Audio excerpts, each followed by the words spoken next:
ल यो मूलपर्णी चोर डाँचीमा प्लानिङ गरेको जग्गा। अब यहाँ कितागाड हुनु बाँकी छ।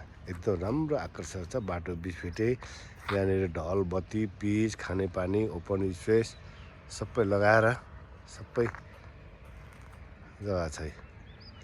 ल यो जग्गा मेरो चाहिँ यही जग्गा हो।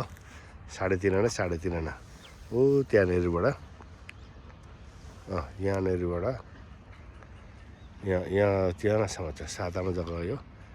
यदि कोही इच्छुक हुनुहुन्छ भनेदेखि कृपया सम्पर्क गर्नु होला। यो चैतको दोस्रो हप्ताबाट पहिलो हप्ता वा दोस्रो हप्ताबाट या सबै कितागाडहरू सबै प्रक्रियाहरू पुरा हुनेछ।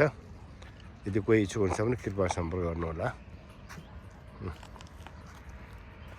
एकदम राम्रो जग्गा छ है। बाटो सबै अलमोस्ट सबै बिसुटे बाटो हो।